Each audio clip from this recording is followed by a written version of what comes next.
Alrighty, what's up everyone? Here's one for all you 4.0 Ford guys. I got this Sport Trac here, 2001. I got it dirt cheap because of a slight chug in the check engine light. And if you can see that back vacuum hose, completely suffocated on itself.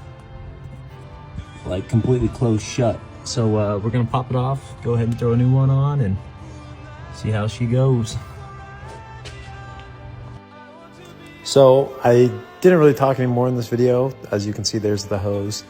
Very broken, very flat. That is not what you want to see. And then here's the clip with the new piece of hose on. I did start the car and everything seemed to be good. No check engine light.